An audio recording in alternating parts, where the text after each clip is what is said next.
Der US-Dollar wird bald kollabieren. Das sagt nicht nur ich, sondern auch dieser Mann, Wladimir Putin. Und ich glaube, tatsächlich, er hat unseren neuen Spiegel Nummer 1 Bestseller gelesen. Der größte Crash aller Zeiten, denn wir alle wissen, er spricht ja Deutsch. Was es damit auf sich hat, ob der US-Dollar kollabiert, sehen Sie jetzt in einer neuen Folge Finanzielle Intelligenz. Mein Name ist Marc Friedrich von der Friedrich & Weig Vermögenssicherung.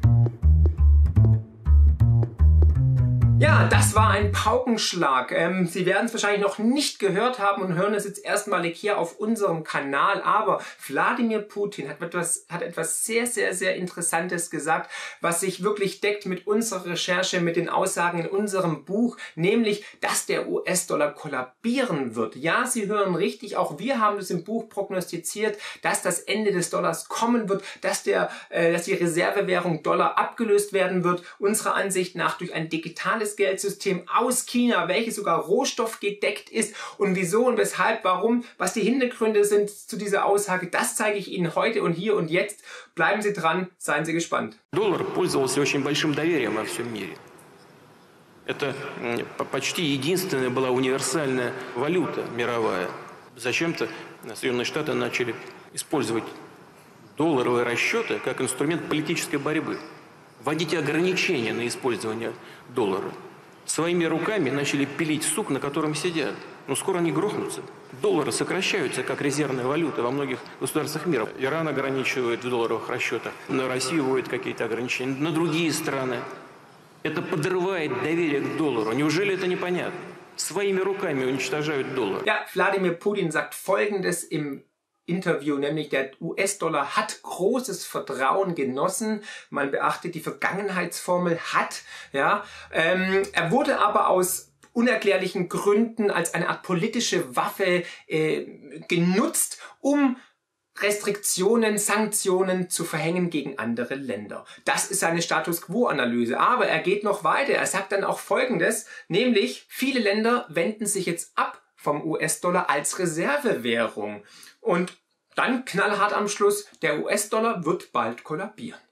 Ja, Herrschaftszeiten, was für eine fachmännische Analyse, die wir nur unterstreichen können. Wir haben in unserem Buch auch mehrere Beweise hier aufgeführt, warum der US-Dollar sich zu Ende neigt als Reservewährung, aber natürlich auch, dass die Amerikaner alles versuchen werden, dieses profitable Geldgeschäft, die globale Währung weiter zu behalten, in den Händen zu halten, um sich weiter zu verschulden, um weitere andere Länder zu unterdrücken, natürlich nicht kampflos aufgeben werden. Als erstes möchte ich gerne diesen Chart zeigen, den Sie im neuen Buch, in unserem neuen Bestseller, der größte Crash aller Zeiten, auch auf Seite, muss ich kurz gucken, 256 finden. Da sehen Sie nämlich die Zeitlinien, wie lange sich die globalen Reservewährungen gehalten haben. Von 1450 mit der portugiesischen Währung bis zum heutigen Tage mit den USA. Und man sieht einfach, dass im Durchschnitt sich die Reservewährungen immer 94 Jahre als Leitwährung gehalten haben. Und der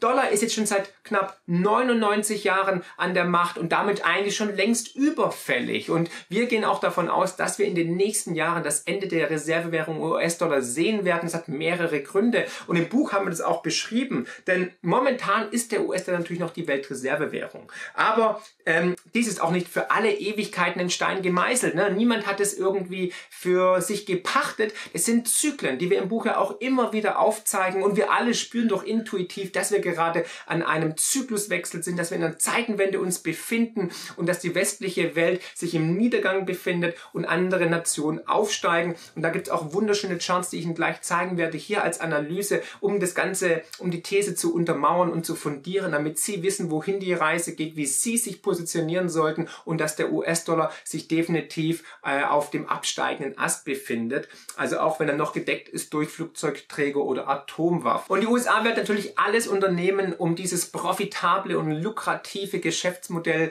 der Reserve-Leitwährung natürlich zu behalten. Aber nichtsdestotrotz, andere haben es auch versucht. Sie sehen es hier im Chart natürlich, Großbritannien, Niederlande, Frankreich, Spanien, Portugal. Alle hatten ihre Blüte, aber es geht halt auch irgendwann mal abwärts und dann ist Ende Gelände, dann ist Schicht im Schacht und dann kommt eine andere starke Nation. Und das zeige ich Ihnen heute auf jeden Fall auf, wie da sich das alles entwickelt. Und die Vorteile liegen natürlich auf der Hand, mal mit einer Reservewährung, mit der Leitwährung Währung im Rücken kann sich ein Land endlos verschulden. Ja? Also andere Länder mit Embargos oder mit Ausschlüssen und Sanktionen drohen und überziehen und sich natürlich auch so weiter etablieren und weiter voranbringen. Und wir haben es ganz klar geschrieben, ne? Man kann andere Nationen den Ausschluss von den Finanzmärkten durchdrücken oder Zahlungsströme mit Zahlungsströmen drangsalieren oder sogar ganz unterdrücken wie Russland, Iran, Venezuela, Nordkorea, Kuba und so weiter.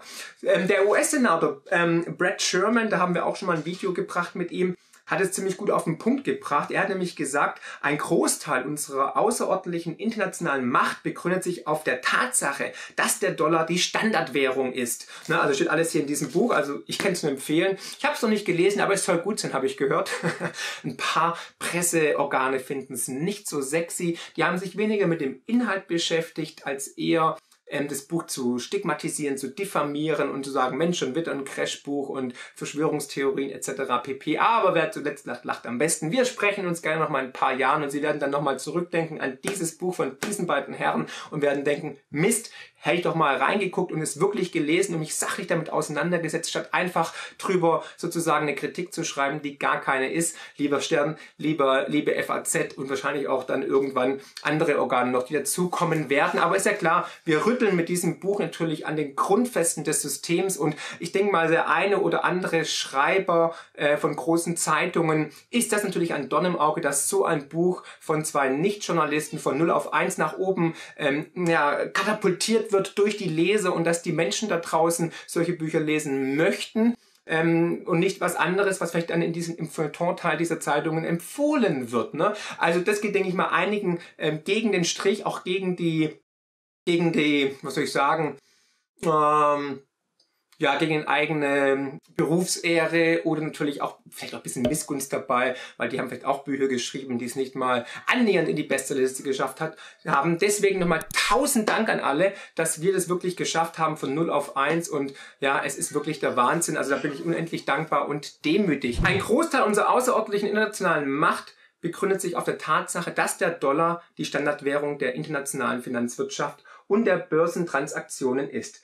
Beglaubigt durch die Fed, entscheidend für große Ölgeschäfte und andere Transaktionen. Und es ist das erklärte Ziel der Befürworter der Kryptowährung, da ging es um Bitcoin bei Brad Sherman, uns diese Macht zu nehmen, also Unverschämtheit, das darf man nicht machen. Wodurch wir nicht mehr in der Lage wären, unseren bedeutendsten Sanktionen, die wir gegen den Iran haben, beispielsweise, aber auch gegen alle anderen Nationen eigentlich, durchzusetzen.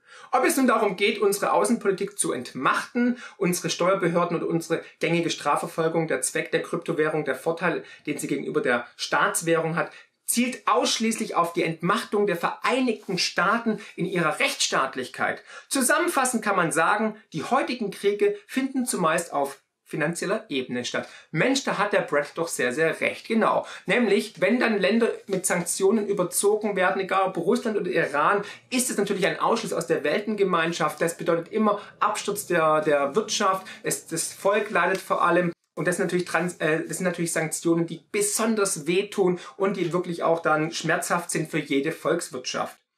Also, es gibt aber jetzt schon weltweit Bestrebungen, den Dollar vom Thron zu stoßen. Ne? Zum Beispiel der russische Energiekonzern Rosneft hat angekündigt, Öl und Gas nur noch in Rubel oder natürlich in Euro zu verkaufen. Das mag die USA natürlich gar nicht, ja. Aber auch Russland, die Türkei, aber vor allem China kaufen seit Jahren Gold auf, was dieser Chart aufzeigt. Aber auch andere Nationen, ne? Iran und so weiter, fliehen in Gold, verkaufen ihre US-Dollar, ihre Staatsanleihen der USA, was man auch in diesem Chart schön sehen kann, und schichten um in Gold. Die Goldkäufe in den letzten Jahren waren auf Rekordniveau, auch jetzt im ersten Halbjahr 2019 wieder das gleiche Spiel. Die Notenbanken kaufen Gold ohne Ende. Hier sehen Sie den russischen Chart. Die russische Nationalbank auf Rekordniveau. Sie schmeißen die Dollar raus, tauschen die um, die wertlosen Papierfetzen und kaufen dafür das wahre Geld, nämlich Gold. Und dieser Trend wird anhalten. Der Dollar ist auf dem absteigenden Ast. Das kann ich nur noch mal wiederholen. Und selbst der Chef von der Bank of England, Mark Carney, hat schon gesagt, man muss jetzt nach Alternativen suchen zum US-Dollar. Ne? Er befürwortet ja auch ein digitales Geldsystem. Da hat der IWF auch schon das eine oder andere Papier entwickelt. Wir werden sehen, was Frau Lagarde davon umsetzen wird. Ja, und wir sehen seit Jahren, dass das Geld sich immer mehr digitalisiert. Ich meine, nur 2% des Euros gibt's als Münzen oder Scheine. Ja? Also da haben wir schon das digitale Geldsystem eigentlich. Ja? Und wir sehen auch die Entwicklung wie PayPal, Libra, WeChat etc. pp. Überall möchten jetzt auch die Unternehmen ein Stück vom Kuchen abhaben, wollen Kryptowährungen oder digitales Geld installieren. Also der Fortschritt wird sich nicht stoppen lassen, weil der Kuchen ist einfach zu sexy und zu groß und zu gigantisch lukrativ, dass die Unternehmen natürlich auch ein Stück von dem Kuchen Geld abhaben wollen. Ne? Und ja, was der Mensch halt macht, das macht er. Ne? Und da brauchen wir auf jeden Fall auch Alternativen. Eine Alternative könnte natürlich auch das digitale Gold sein, nämlich Bitcoin. Dazu habe ich auch verschiedene Videos gemacht. Und der ehemalige Chefvolkswirt der Weltbank, der heißt Justin Yifulin, hat nämlich auch gesagt, wir brauchen eine neue Alternative zum US-Dollar, am besten eine globale Währung. Da wäre ich eher vorsichtig, aber er hat gesagt, dass der US-Dollar verantwortlich ist für das Grundübel ist, die Wurzel ist für globale Finanz- und Wirtschaftskrisen. Da hat er nicht ganz unrecht natürlich in seiner Analyse, sehen wir ja genauso. Ja? Und er sagt aber, die Lösung wäre nationale Währungen zu ersetzen mit einer globalen Währung. Da wäre ich vorsichtig, da würden dann viele Aluhutträger sich bestätigt fühlen, weil das ist natürlich eine Gefahr, die sehen und die natürlich jetzt auch dann hier offen propagiert wird. Und was Sie an diesem Chart hier schön erkennen, ist nämlich, dass die Goldbestände immer weiter zunehmen, aber dafür natürlich dann die Staatsanleihen weltweit abnehmen, also verkauft werden. Es gibt eine Umschichtung weg von den Staatsanleihen, weg vom Dollar hin zu Gold als Sicherheit für die Zukunft. Deswegen wird der Goldpreis auch in Zukunft, denke ich mal, ein goldenes Zeitalter wortwörtlich erleben. Vieles spricht für Gold, deswegen haben wir es ja auch immer wieder in Videos empfohlen. Ja, und ein weiterer Beweis dafür, dass der US-Dollar als Leitwährung die Vormachtstellung verlieren wird, ist ganz einfach dieser Chart. Da sieht man nämlich, wie große Nationen immer weniger am weltweiten BIP, also an der Wertschöpfung, teilhaben. Wir sehen hier, wie die Großbritannier, die Engländer an Macht verloren haben, wie die Amerikaner sie überholt haben. Das war dann irgendwann 1910, 1912. Ne, ist die USA aufgestiegen, hat das Vereinigte Königreich überholt.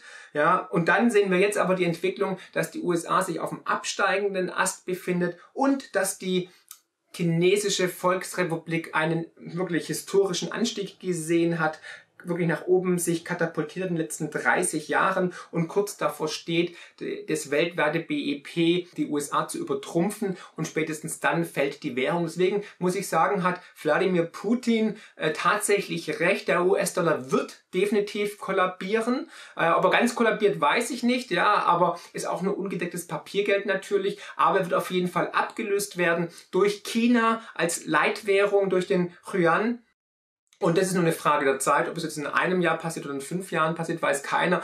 Ich weiß nur, dass jetzt viele Zyklen zusammenkommen. Ich weiß nur, dass 2020 knackig und spannend wird. Da sollten Sie sich definitiv vorbereiten. Und ich weiß nur, dass dieses Thema in Zukunft viel, viel brisanter wird. Aber Sie wissen es jetzt schon. Und ich verspreche Ihnen, Sie werden in wenigen Monaten, Jahren sagen, Mensch, damals hier bei Marc Friedrich im Kanal habe ich davon das erste Mal gehört. Und jetzt ist es tatsächlich passiert. Also alle Papierwährungen, wie Sie auch hier in diesem Chart sehen, verlieren gegen Gold immer an Wert. Deswegen tendieren natürlich die Notenbanken weltweit in den sicheren Hafen Gold zu investieren. Und ich kann nur appellieren, tun Sie es den Notenbanken doch nach und tun Sie es ihnen gleich. Investieren Sie einen Teil Ihres Vermögens in die Lebensversicherung Gold, gerne auch in Silber. Schauen Sie sich mal Bitcoin an und so weiter. Und all das haben wir in unserem neuen Nummer 1 Bestseller, der größte Crash aller Zeiten, geschrieben. Es würde mich sehr freuen, wenn Sie das Buch lesen, wenn Sie es weiterempfehlen würden. Auch über eine positive Rezension bei Amazon und iTunes wäre ich sehr, sehr dankbar. Hier finden Sie all diese Charts drin. Hier finden Sie die ganzen